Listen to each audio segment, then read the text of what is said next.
Welcome to Recalculating America. Like its award-winning book, Recalculating is dedicated to small business in America and has been named the best small business book in the Independent Press Awards competition. Each Recalculating program is dedicated to helping small business leaders add profits through efficient growth.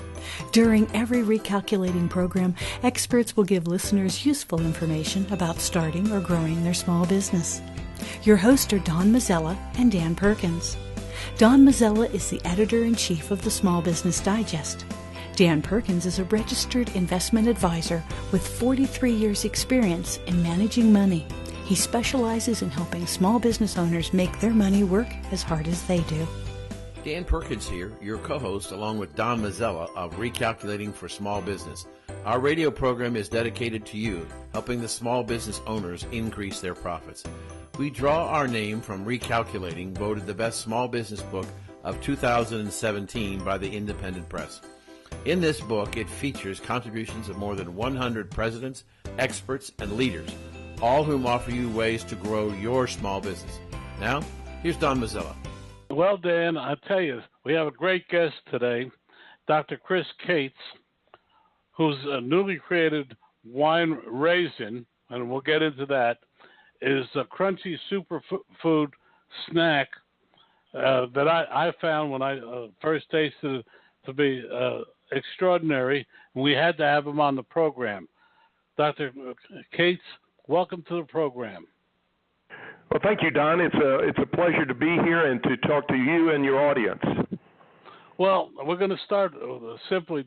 Doctor, tell us a little bit about yourself, about your product, and where people can learn more about it. Well, thank you. As Don said, I am Dr. Chris Cates, and I am a board-certified cardiologist. I'm somebody that you don't want to see in the middle of the night when you have a heart attack. But my mission and goal in life is to try to prevent people from having heart disease, and that is the genesis of the reason that we developed this company. And what we have done is everybody on the planet knows that a glass of wine is good for you, and I, like many of my colleagues as cardiologists, have been telling patients for years that you need to drink a glass of red wine every day, and that prevents having heart attacks. And more studies have been done on actual wine and wine grapes than almost any other food in the world. And we have recently tried to take what is the essence of wine, the wine grape, and create a superfood snack out of wine grapes, which we specially dry on the vine to super concentrate all the health benefits into the wine grape itself. And then you eat the crunchy superfood wine grapes either separately or on salads or other things. And these products are not only tasty and have sweet and crunchy taste, but they can almost make any food a superfood by adding them to them. Well, what's your website? Our website is RayZyn, but not spelled like the normal raisin. It's a play on words where Galileo had said about wine that wine is sunshine held together with water. So Ray, R-A-Y, the rays of the sun, with Zyn, Z-Y-N, the health benefits of eating good whole food. We combine those two words to say RayZyn, R-A-Y-Z-Y-N, and our website is RayZyn.com. If you go there, you can read all about our products, all the health benefits and comparisons between our product and other health foods in circulation, as well as a lot of the history and background on wine and how it's healthy for you.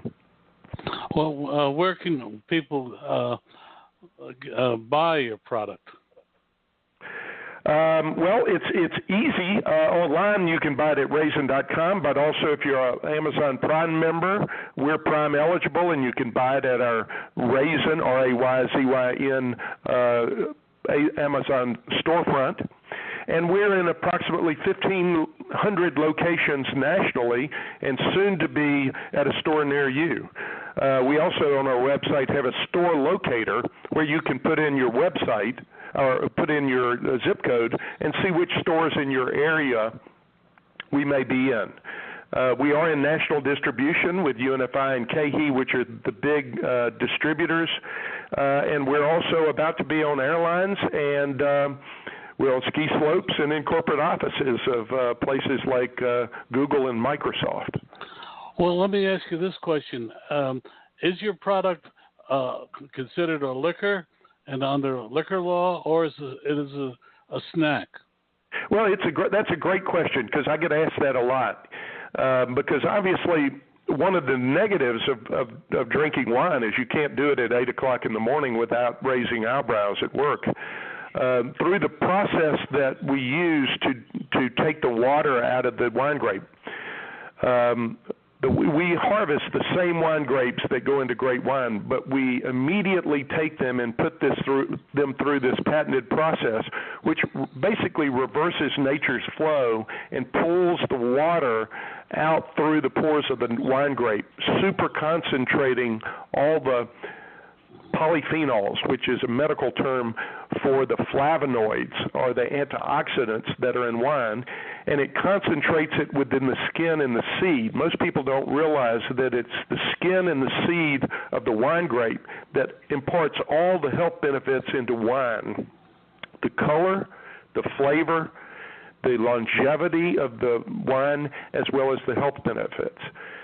Well, I'm going to keep going. So our product has no alcohol because it's not gone through fermentation. So it is not a liquor. It is really a unique new fruit that is the ultimate superfood.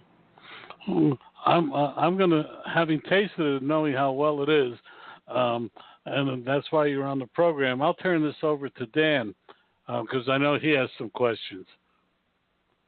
Well, Doctor, your last comment saved our relationship because I have a sensitivity to alcohol, and I can't take alcohol without having some really bad stomach issues. So the fact that there's no alcohol means I can eat this. So thank you very much. Fascinating concept. Is it applicable to any other fruit, your process? It's really not. You know, I get asked a lot, why didn't anybody think of this in the past? And that is because it was quite challenging. We spent 3 years of research determining how to do this correctly. We're also in the wine business. My son lives on a vineyard in Napa, and our family produces a very high-end wine. In fact, this is a family business that we started because we have passion for wine, we have passion for health, we have passion for sustainability, and we wanted to pull all those three things together. So we spent 3 years in research and development figuring out how to take wine grapes fresh off the vine and not have them start to ferment into alcohol and into wine themselves, and take them, handle them carefully, and immediately put them through the process so that we can preserve and concentrate all these bionutrients and make them shelf stable for at least 2 years. So our product, you could leave on the back of a camel for 2 years and it would be as good as it is the day you bought it. So it's a very, very complicated but a unique process that allows us to preserve all the effects of wine and, again, have no alcohol or other negative things. We also actually have... go ahead. I'm sorry. We also have 20% of the daily fiber that's in the diet, and we package our product in a small package, which is equivalent to a glass of wine, the number of grapes in a glass of wine, and a bigger bag, an 8-ounce bag, which is equivalent to a bottle of wine as far as the number of grapes that would go into it. So you can eat your wine in a glass of wine or a bottle of wine, but with no alcohol and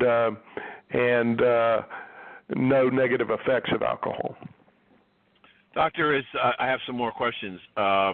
First one that comes to mind, the difference between red wine and white wines. Do you prefer the red grapes, or the grapes that produce red wine versus white, or you get the same benefit out of both kinds of grapes? Well, that is a excellent question, because commonly people think of white wine having less of the good things like antioxidants to prevent heart disease than red wine. And so classically, red wine is what is recommended. But the way white wine is made, the grapes are crushed with the skins and seeds, and the juice is made, and then immediately the skins and seeds are removed.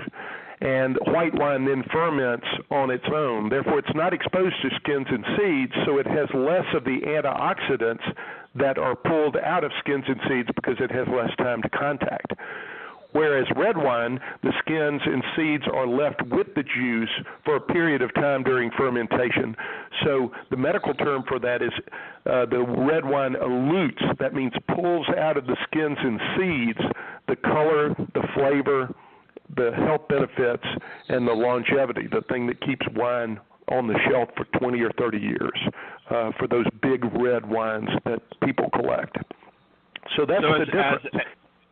In our situation, we take the actual fruit, so you're getting all the benefits of the skins and seeds. The key is in the skins and seeds. So we have created a way for the first time for humans to eat wine grapes and eat and consume the skins and seeds of wine grapes, which are probably one of the most healthy things you can put in your mouth.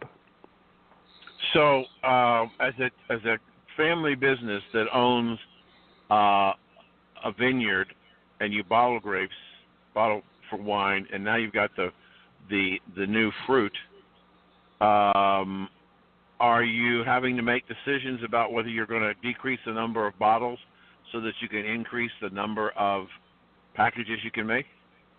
Well, that's another good question. Our wine is called Sagacia. Sagacia Vineyard, and it was a vineyard designate for Hall wines, which means all the grapes came from this one vineyard that goes into that very high award-winning wine. So we use a few of the grapes from our vineyard, but most of the grapes we get from the vineyards that go into all the great wines of Napa. So we can become the final common pathway for grape farmers if they can't sell their grapes to wineries. We can accept those grapes. So we're actually in many ways helping out the farmer, and we're creating a sustainable piece to the wine business. And in fact, a couple of years ago, the Food Marketing Institute and the Grocery Manufacturers Association honored us at the Global Sustainability Summit by having us as one of the innovative companies that is changing an entire food industry, that being the wine business, and making a superfood out of what would otherwise not be utilized. So that was very much of an honor for us. And so we're very proud of that. So we gather grapes from all over California, and we hand harvest those grapes, and then we turn them into wine raisins or Cabernetzyns for the Cabernet grape. That's Cabernet raisins. Chardonnaysins for Chardonnay grapes or Chardonnaysins. Merlot grapes or Merlot raisins we turn into Merlaysins. Again, a play on words. And then our newest product is chocolate-covered Cabernet grapes, or chocolate-covered Cabernetzyns. And that's really a double dose of antioxidants, which you get through the dark chocolate, and then, of course, the Cabernet grape, skin and seed that's inside the raisin. Just almost a guilt-free indulgence. And we're very excited about that product. And that product is actually going to be on airlines soon. Okay, so would your process, would a Concord grape produce similar benefits? It would not, because the Concord grape, although it has a good skin, the seed is too large and would probably not be edible. In addition, it has a lot of pulp in the center of the grape, which does not have as much of the antioxidants. In fact, the USDA database that we utilize in looking at the varying differences of antioxidant content, The Cabernet grapes, the Cabernetzyns that we have, are about 10 times that of a black grape or a Concord grape in antioxidant potential. And it's about 30 times that of wine, believe it or not. And about do I have time for 40 another times question? that of green tea. We have to Don, stop. do I have time for one more? Or do we have to go to a break? We have to go to a break, Dan. Okay. But we'll be right back, and then we'll let you ask your question. Fascinating interview. But first, a word from our sponsor. At Valero, we believe life gets lived between every fill-up. So whether you go down the road on 2 wheels or 4, whether your Wednesday night is spent racing to the grocery store or down a track, and whether you're dropping off the mail, the pizza, the kids, or all of the above, we're here to make sure you're never running on empty. Valero top-tier certified quality fuel keeps your engine running cleaner, better, and longer. Find a station near you at ValeroCleanGas.com. We're here with Dr. Chris Cates. He has a wonderful product called Wine RayZyn. And Dan, back to you. You know, we've been asked recently by a number of people how can they listen to past shows, and if you go to recalculating.biz, you'll find a link to iHeartRadio, which will allow you to go back and listen to shows that you didn't get a chance to finish or never heard. So we encourage you to go there, recalculating.biz. Now, back to the doctor. Sir, I have another question for you. As you might have heard in the introduction, I'm a registered investment advisor, and I've been managing money for almost 44 years.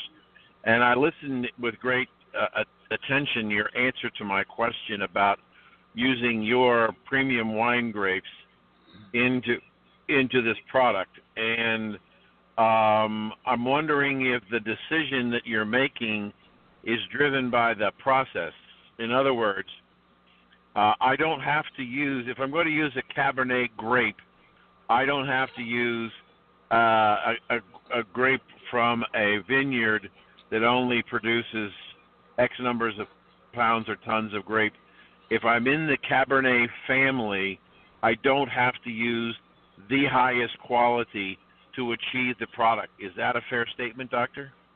Well, yes and no, in that with wine, the grapes frequently come from very small vineyards, and the most premium wines come from very small vineyards where they cut a lot of the grapes about a month before harvest, so that harvest can concentrate the final flavors into the remaining grape clusters that are left on the vine. Interestingly, we did a research project where we took what's called the green drop, which are those grapes that were otherwise going to be thrown away, but from the same premium wine vineyards that make the $1,000 bottles of wine that collectors keep. And we took those grapes, and we were able to take those grapes and put them through the process and make incredible Cabernetzyns that were specific for very high-end vineyards. So the process can be done with any grapes. And in fact, there's less difference, we think, between the flavors, because we concentrate all the flavors, than there would be in wine, where, again, through the fermentation process, the wine pulls the flavors indirectly out of the wine grapes. So we're actually kind of the opposite from wine. Wine is a shadow of our product. And our product is the pure product, which is the wine grape itself. Now, Doctor, there are some people who would wonder through the concentration process, is that bottle of wine in your package that's the equivalent of a bottle of wine? How does your package in price compare to going into the local wine merchant and buying a reasonably good bottle of wine? How does it compare in price? Well, you can buy our product retail either on our website for right at $10 for what would be an equivalent of a bottle of Cabernet wine. And I would say most people, their price point for a reasonably good bottle of wine would be, $20 to $30. So we're actually cheaper than the wine that it's made from, which is kind of funny. But more importantly, you can put this on a salad or on your granola or on your kid's yogurt in the morning and make almost any food a superfood, giving the benefits of wine to that food. Or a lot of chefs are using it as glazes on halibut or ham. And it's really getting picked up by a lot of the food service as an inclusion in other products like granola or superfood mixes. Our products becoming one of those products that I think will change the way we eat because we are really starting to look at what we eat and how that impacts our health. And that's why we're excited about Wine RayZyns and Cabernetzyns and Chardonnayzyns and Merlotzyns, because they really can bring the vineyard to everyday life for every human being. Dan, let me jump in with a question. You say about $10, but if I buy a package, do I eat a whole package every day, or is it half a package? Or he wants you to eat at least one package a day, Don. Well, the bigger package that I was just talking about that was an equivalent of a bottle of wine is 8 ounces. 8 ounces of fruit. And it's destemmed fruit, so it's pure Wine RayZyns or Chardonnayzyns or Cabernetzyns. We do make smaller packages that are $2.99 retail, and those are equivalent to a glass of wine. So that's an easy open and eat one of those a day, or put it on a salad, or put it on your ice cream, and that's an easy way to get healthy snack into your diet.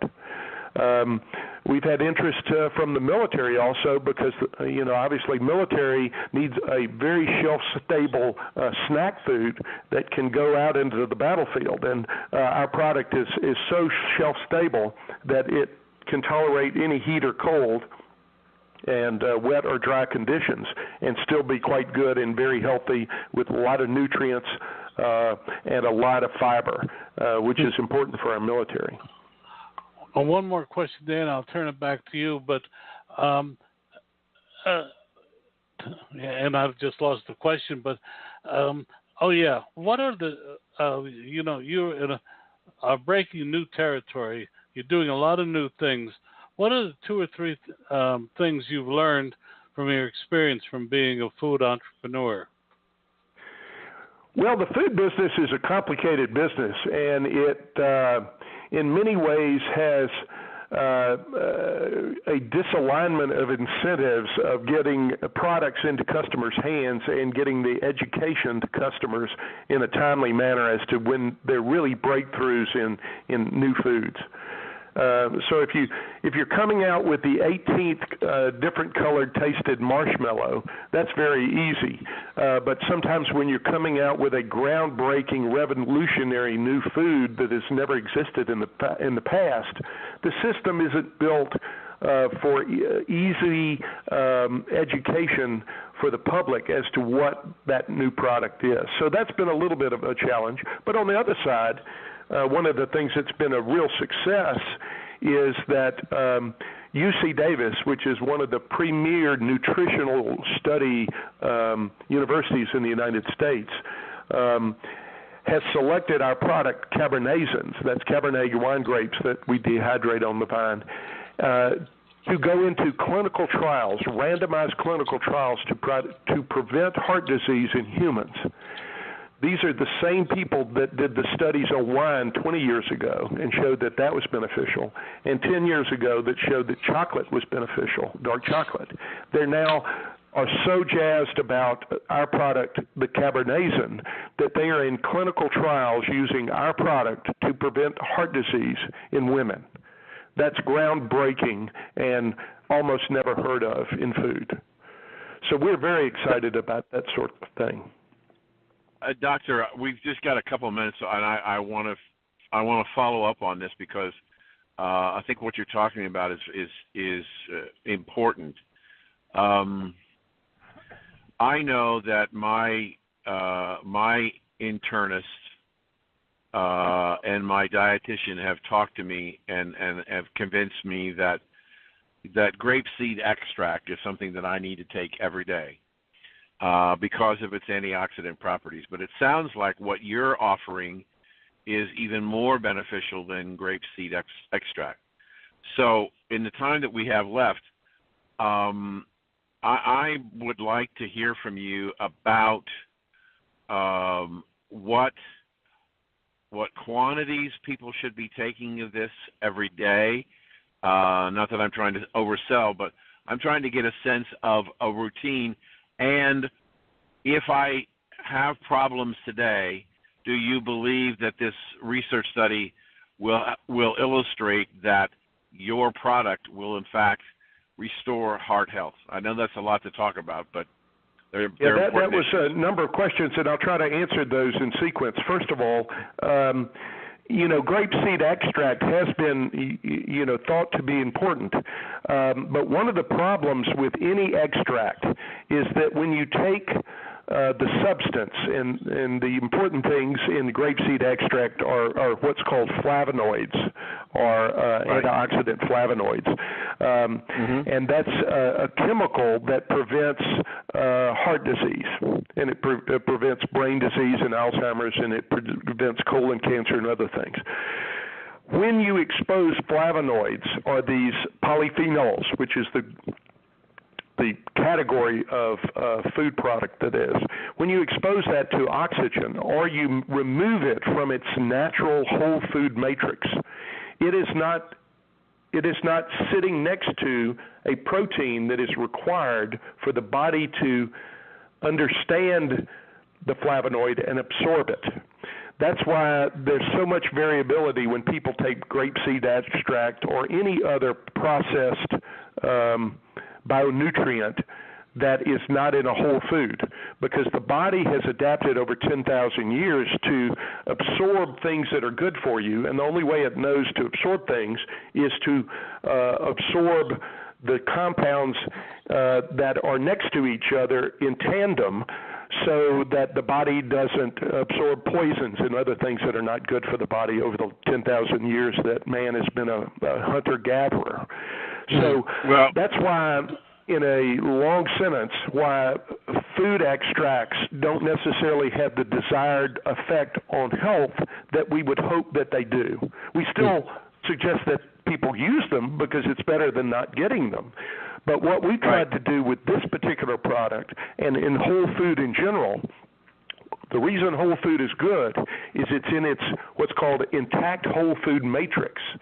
And when it's in its intact whole food matrix, the body can recognize it, and therefore it can be absorbed and go to the organ where it needs to have its effect, and it does so with consistency. That's called bioavailability, which is one of the major research projects in food science these days. So that's why this product, we think, would be better than grapeseed extract, number one. And like rust, oxygen, degrades compounds when they're out in the air. Because our product, it's basically inside the grape that's not exposed to air, and it's dehydrated. Then there's no. Dr. Cates, I hate to cut you off. You're fascinating, but we have to move on to our next guest, and we have to invite you back to talk more. I know I learned a lot. We're talking with Dr. Chris Cates. He's the inventor, the president. I don't know what to call him, but of Wine RayZyn, which I don't know about you, but I'm going to go out and buy. Dan, what do you think? And we got to. I think I'm going to. Yeah, we have to move on, but. Doctor, I enjoyed you gave us an enormous amount of information. I'm going to buy it, and thank you for joining us. And maybe we can have back after you get the results of that study. So Thank you for joining us today. Thank you for having me, and it's an honor, and we're so pleased that our product was highlighted with the Nexity Award as the finalist for the best new snack in 2017, and we will be anxiously awaiting the results of this study, which we think will be groundbreaking, not only for our product but for food science in general, as a new way to think of food and health. Thank you, Doctor. Thank you. Dan, we have to go to commercial. Then we'll be back with our next guest. Life. It's made up of the simple day-to-day moments that keep us all running on full of joy, passion, and restlessness. It's singing full on to your car radio with the windows wide open. It's a whole bunch of early morning rush hours and a few late-night runs for Rocky Road. It's full of pit stops and drive-thrus. It's life, and we live it between fill-ups at Valero. Valero top-tier certified quality fuel keeps your engine running cleaner, better, and longer. Find a station near you at valerocleangas.com. Welcome back to Recalculating, the program dedicated to American small business. Now it's time to bring together our two experts, Dan Perkins and Don Mazzella, as they discuss things that are happening now that are affecting your business success. Well, Dan, our next guest, I'm really pleased, and I know you're going to be pleased, because he's one of the foremost exponents of Christian values in America today. It's Thomas Purifoy, Jr. He's the head of Compass Cinema, and I'm going to let him and you talk to each other. First, we're going to ask him a little bit about himself, and then Dan, take it away, because I know this is going to be one interview you're going to enjoy. Welcome, Thomas, to the program. Hey, thanks a lot. Tell us a little bit about yourself, your company, and your website. Well, the company Compass Cinema, one of the things we've tried to do over the years is develop materials, video materials that can be used by Christians really to strengthen their confidence in Scripture, understanding more about a Christian worldview, see how those things work in terms of the relationship between education and Christianity. And we've most recently done this in a new film called Is Genesis History that was released in theaters on February 23rd and is now being sold on DVD around the U.S. and the world even. What's your website? The film website is isgenesishistory.com. Thomas, this is Dan Perkins. Welcome to the program. Do you have other films, and do you have a corporate website? Yes. So what we've got is our company's website is Compass Cinema, although we actually sell all of our stuff through a company called Compass Classroom. So compassclassroom.com is where we sell all our products, such as we did a series on economics with R.C. Sproul Jr., talking about the way that economics works itself out in the Christian worldview. We've done a series on American history and modern history with a guy named Dave Raymond, really looking at how the Christian worldview is the best explanation and best way to understand how history has worked over the years, how God has guided it along, and so forth. So our goal has been to provide lots of different materials along those lines. Thomas, is the demand for Christian films waning or growing? Oh, I think it's growing, and I think you can see that by the growth in the faith and film market. A friend of mine who runs up the faith and film side of a major studio talked about how his successes in his films have grown year by year, and the folks in the studio have taken greater and greater interest. I mean, obviously this is not a Christian studio, but the studio recognizes that there is money in this, and in a sense money is a sign of success. If people are buying tickets, if people are buying DVDs, then there is an interest in what those DVDs are saying. So have you seen significant growth in revenue on a year-over-year basis on your film projects? Well, we have just this is our first time to be involved in a feature film project. Our products in the past have been more curriculum-based. And so we've aimed more at the homeschool market. And this is our first time to do something with a theatrical and DVD release that is more of a feature length. In this case, it's a documentary, but it's done well. That this particular film, I believe, was the highest grossing film in the U.S. the night it was released. It was a small film, and it was done on a Thursday, but it did do well, and has been one of the higher grossing released films for one night event. So I'd like to say it did well in the minor leagues. So I was fascinated by what you were saying when you said you started in the homeschool market. Is that because you didn't perceive to be a viable market in public sector schools? No, we were never really interested in that. I mean, to be honest, the job right now of the public educational system is to try to educate people outside of the Christian worldview, and it's intentionally set up that way. So I think that a lot of parents realize this, which is why they seek out things like private education, home education, and so forth, in order to provide a Christian perspective and a Christian worldview for education. So we chose homeschool education, quite honestly, because my wife was starting to homeschool our girls, and a good friend of mine was a Latin teacher, and so one of our first curriculums was a little serendipitous in that we said, okay, that he's a Latin teacher, we need to do this, why don't we do it? So one thing kind of led to the next, and I think we have about 10, 11 curriculums that we're selling in our store. Many are ours, some are from friends of ours that have made some that we think are great on things like logic and say something like Western culture. But I think that the homeschool market gives a producer like us the most opportunity to cater to the Christian market and really provide distinctively Christian products. So do you have a situation where, do you believe, based on your demand, is the homeschool market growing or staying about the same or shrinking?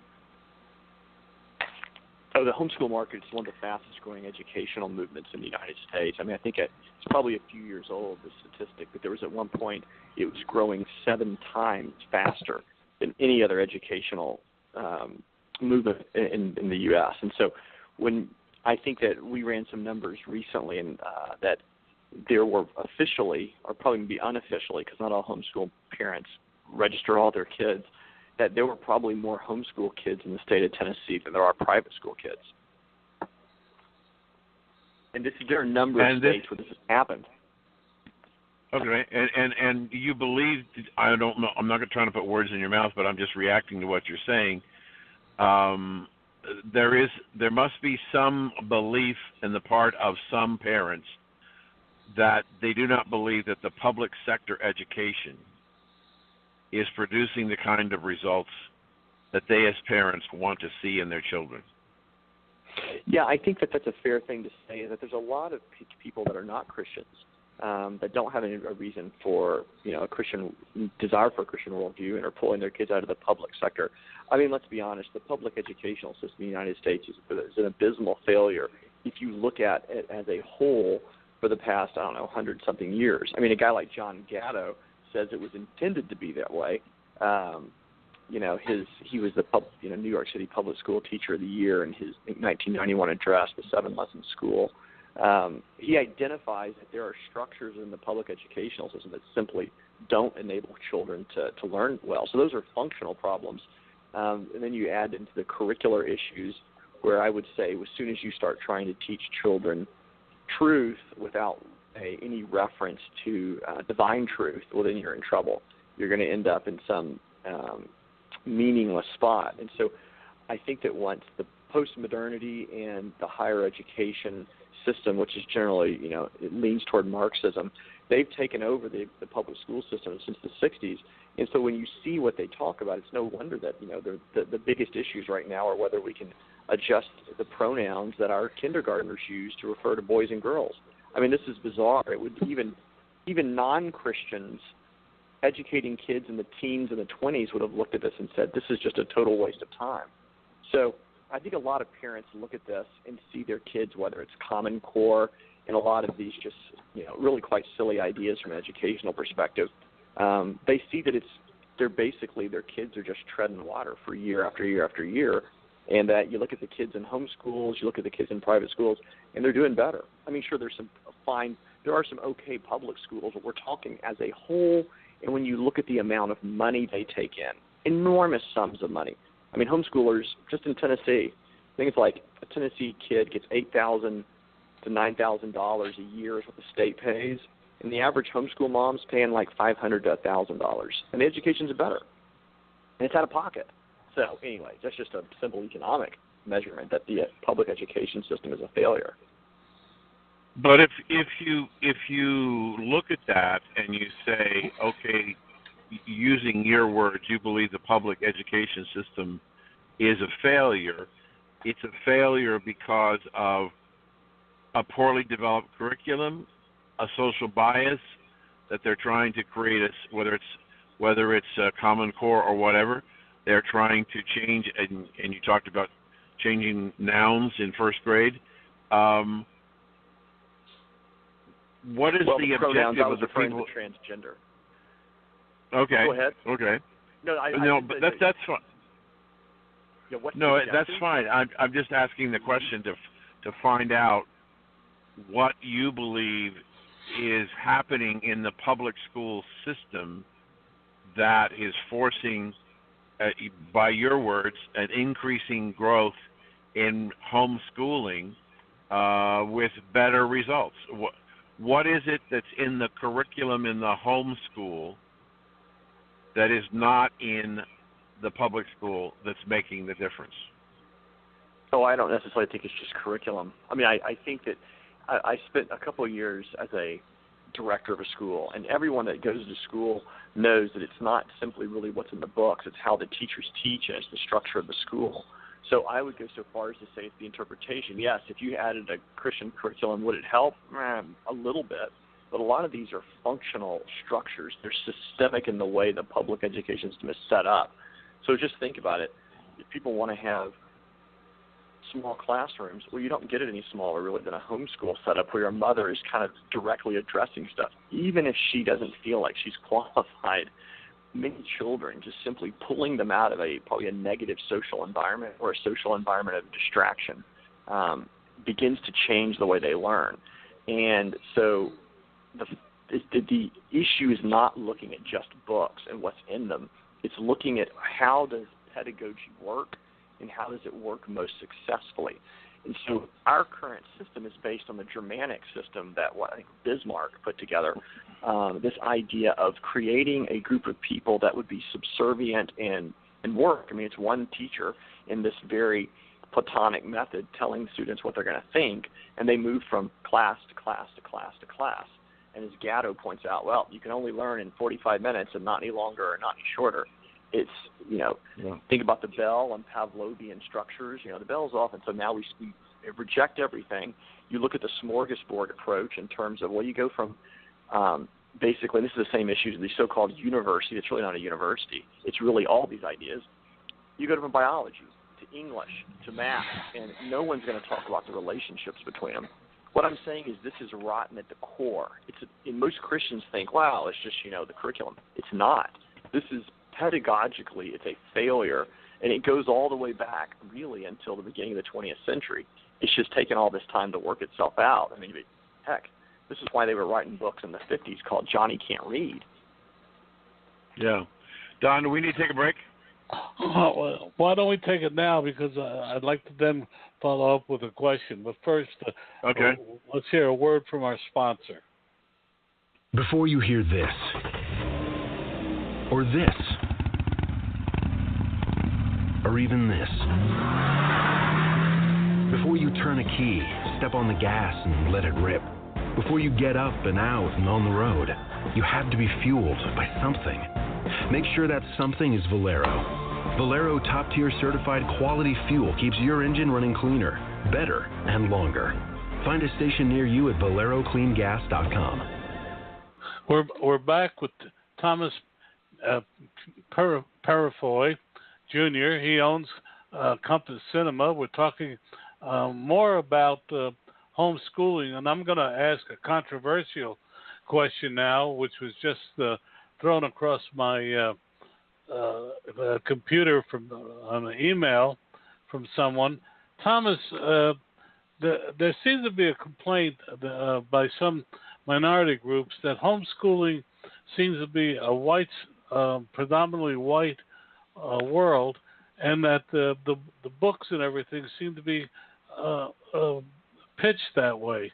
What do you say to that? Well, I'd say that, at least if any of the classical conversations that my children walk into, and let's put it in perspective, we're in Nashville in the middle of, a fairly white community, and yet you've got, some of my children, when they went through it, the African-American children, Hispanic kids, there were a number of nationalities represented, and racial groups, nationalities being there were kids that actually weren't Americans whose parents had their kids in this little homeschooling group. So I think that is probably a misnomer. What I will say is that it reflects the community you're in, and most of the communities hold together. But I could go across town and find a variety of different racial groups that are in homeschooling. Now, that's a different issue than that of the curriculum, and I think that what most people don't realize is that the homeschool market is a highly decentralized, free market economy. And so what's happening is that people are writing curriculum for those who will buy it, because there's no one subsidizing this curriculum, but no one's going to force schools to do it. So they have to, each curriculum company has to work and be purchased by the parents. So as a result, it's going to make curriculum that reflects what those parents want as their body of folks who need it. So I would just say it's a natural result. It's not intentional. It's just a market force. It's like there's a good reason why makeup companies have ads that basically target women all the time. And men are like, well, why don't they have more, ads for men doing makeup? Well, that's not their market. And certain types of women are going to be their market, and so they're going to draw whatever they make and whatever they do is going to be aimed for them. Just the same as video games are aimed for a certain demographic. So I think that's an important thing to remember, is that there is no government structure within the homeschool movement. So from an economic perspective, it's a non-interventionist economy. It's truly free market. So it's simply responding to market forces. Well, do you think I use the word in my perception of the word Christian? Do you think that also has become a pejorative word in America today? I do, unless you're a Christian. And so I think that. Well, I know that. I think that there is an intentionality to move that direction, and it really goes back. Our area is film. If you look at this, there's a real strong move in the 60s and 70s to do that from a film perspective. And so I think that we forget how, in media, we don't realize how influenced we are by the media we consume. And so there's been an enormous push by Hollywood and those who do it, both to mainstream certain views that they want to, uphold, whether it's homosexuality, transgender, the environment issues, all this stuff, and then many other things. These are the things that are pushed as the positives, and the negatives are usually pushed as, some Christian group that's, oppressing the poor or whatever their, stupid minister, you name it. This is what has been pushed, and so the result in the larger society has been to, we're going to accept us. And so I think that combined with a dereliction of duty of many churches to probably teach people, there has been a general movement toward evangelism, which is fine and not bad, but unless those who are being evangelized are being taught the Bible and taught a Christian worldview, then it's not going to, it's not going to last very long, and they're not going to know how to engage the culture. So take, for example, Del Tackett. He was our host in our series, our film, Is Genesis History? His contribution of the Truth Project, which came out about 6-7 years ago, is a fantastic example of how do you re-engage the church worldview-wise, and that's why he made it. Over 12 million people have seen it, but that's still kind of a drop in the bucket when you look at the number of Christians in the United States. And so I think that the pejorative nature of Christianity comes from a two-prong, both outside and inside the church. We're both responsible, and there's been a push against us. Dan, I have one more question, then I'll turn it over to you. How did you get into all of this? How did I get into this? Yes. providence. You kind of fall into things. I was always interested in being involved in filmmaking, and this is, I mean, education is a little bit like, you know, if you're in the military and you say, hey, I want to go be involved in flying, and, you know, everyone thinks of jets, and otherwise you might, you know, end up with a P3 looking for submarines, kind of going slow over the ocean. That's a little bit what we're doing with education. It's just not nearly as exciting, but it's functional and needed. And so I think as we got into this world, interested in film, we realized there was a need to create products that could be used by mothers in a way that, you know, had a kind of quality to it. So in that sense, we decided that our choices of products would be ones that would advance the kingdom of God from an educational perspective. And so although it's a lot less lucrative, and it's certainly a lot, in some cases, it's can be exciting, but some of it's not as exciting. We think it's very important that the next generation be well educated in these areas. Couldn't agree with you more. Back to you, Dan. Well, we've got about 2 minutes, so thank you, Don. Thomas, I wanted to raise a question in follow-up to a previous answer of yours. You're talking about homeschooling as a reaction to the decline in the value, the perceived value of the education in the public sector. Yet we have another phenomenon that's growing all over the country, and that's charter schools. And the people that are most interested in the charter schools and have the greatest response primarily are people from the black community. Do you have charter schools in Nashville? Oh, we do, and that's a great example. So let's take charter schools. And so that's another phenomenon that I think is also a very interesting one in terms of this. So we have a good friend of mine, our guy I've known, started the KIPP Academy here, and they've been here 20 years. It's a fantastic charter school, one of the first in Nashville. The charter schools were fought. Metro Nashville schools pushed against these guys for a decade, trying to stop them. And what I think has happened is that many of these communities, basically, and they were basically working with the local African American community, and yet the Metro schools did not want them to be, and really pushed against them in a way that was, in some cases, quite shocking. How they would try to push them out of business. However, the parents of these children, who in many cases, some of these parents really did not feel themselves in a position to homeschool. Many of them may not have had high school degrees themselves. And so let's be honest and say, sure, if you've got a college degree, it's going to be a little bit easier to homeschool than it is if you don't even have a high school. I think a charter school is a very important outlet in giving parents and giving, be quite honest, getting out of the establishment system. And you know you're out of the establishment system when the establishment, the NEA, and the local schools go after you. Well, that means you're probably doing something right. Yeah. Well, we've been talking with Thomas Purifoy about his recent movie and education in the United States. And Don, you have one last question before we move on? Yes, I would like to, because we just have, Thomas, how do you decide on a subject for your films, and what has been the reaction from people? Well, I guess take our last film. I mean, we chose this because I think, in particular, that in the world of creation and evolution and origins, there is a movement in the church called theistic evolution. I mean, it's been around since Asa Gray's friend Darwin started writing him about it back in the 1860s. But the point is that there is a movement of theistic evolution pushing into evangelicals, thinking that, well, I can adopt evolution and an old Earth timeline that shows everything coming from a common ancestor as something compatible with the Bible and Christianity. And it's simply not true. But there are a lot of Christians out there who probably are not as aware of either both what the Bible teaches and what science teaches, meaning there's a lot of these ideas of evolutionary thinking are just that they're simply wrong. And yet they're taught as absolute truth, and we've proven them. We felt it was necessary and important to demonstrate that the Bible teaches a positive case for creation and the flood, and that's a reasonable case, and it's one that is very congruent with the biblical witness. And Christians around there need to really take stock of what they think in this area and push back against this theistic evolution that is starting to, I mean, really honestly, it's like an early stage cancer in the church. Well, Thomas, we're out of time. Tell us the name of your movie and where can people get it?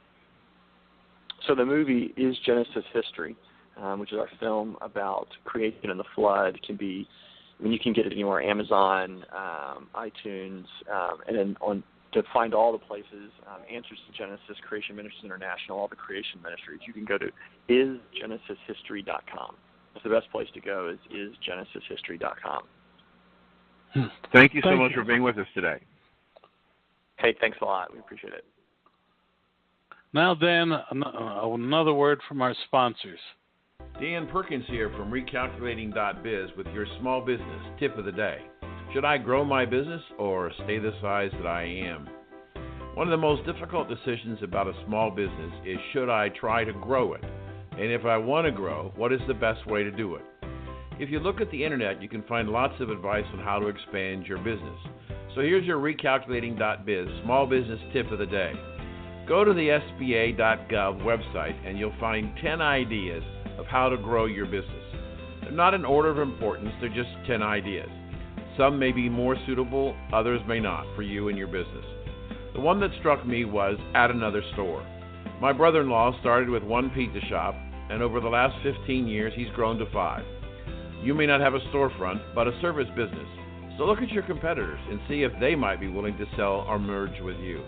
This has been Dan Perkins with your recalculating.biz small business tip of the day. At Valero, we believe life gets lived between every fill-up.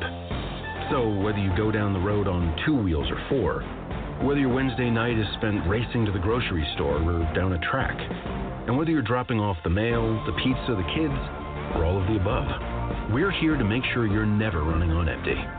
Valero top-tier certified quality fuel keeps your engine running cleaner, better, and longer.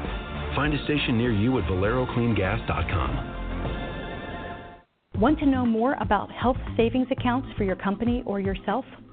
Go to 2hsa.com and get a free employer's primer. Health savings accounts are a cost-effective way of offering health care benefits to your employees and yourself. HSAs build retirement funds for your employees, improve morale, and reduce your health care benefit cost. For a free employer guide to HSAs, go to 2hsa.com. That's 2hsa.com.